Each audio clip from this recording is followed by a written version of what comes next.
Yun mga idol, nandito kami sa Subic Pier. Kasi nag-relax muna kami mga idol, kasama ko si Bunso. Ayan. Bumayat din si Bunso mga idol dahil sa ubo, pero sa awa ng Diyos ay naka-recover na siya sa ubo niya, saka sipon. Pero yung apo ko mga idol, hindi pinalad. Ayan, so nag-relax muna kami, maraming bangka dito. Ayan.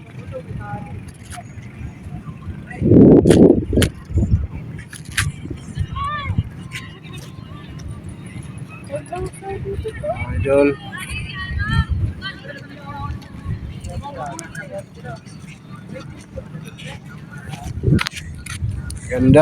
Ganda dito, mahangin.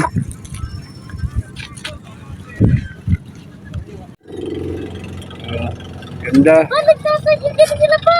Ah? Ang sila. Sino? Oo.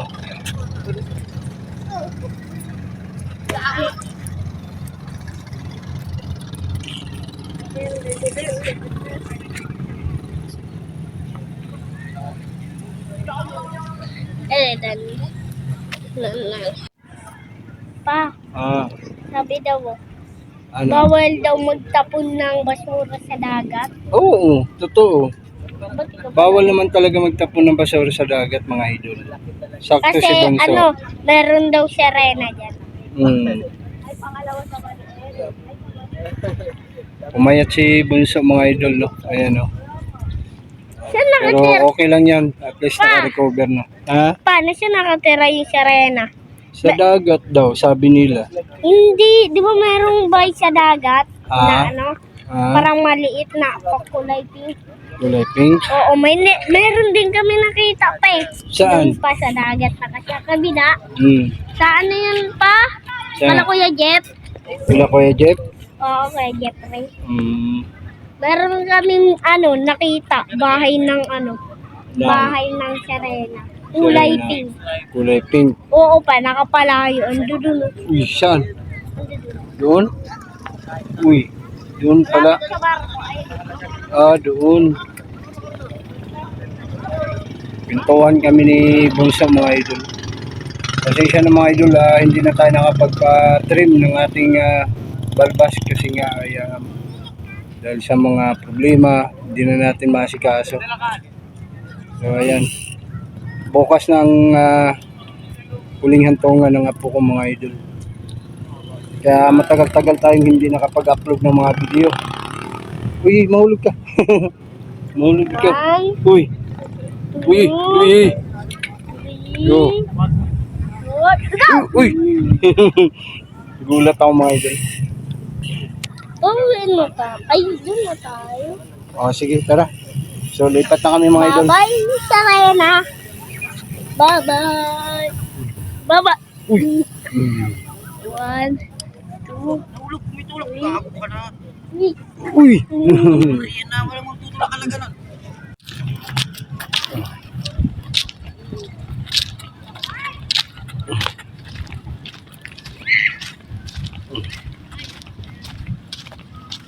Lalaro siya mga idol.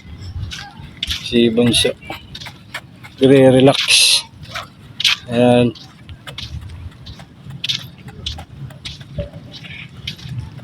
Ayan na, iniwanan na ako. Huwag mo kong iwan na kay. Ay!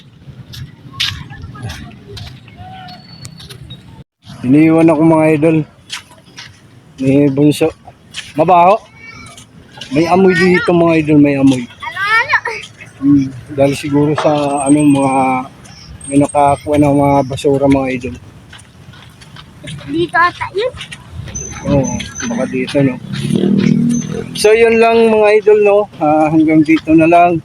Ayan, pasensya na hindi tayo nakapag-upload dahil nga ay meron akong problemang kinakaharap. Pero okay lang yan, ganun talaga ang buhay. So lahat naman tayo ay namamaalam. Nagkataon lang na nauna yung apo ko. So 5 buwan pa lang siya. Uy, gulat ako. Ayun, nagkataon lang na nauna siya.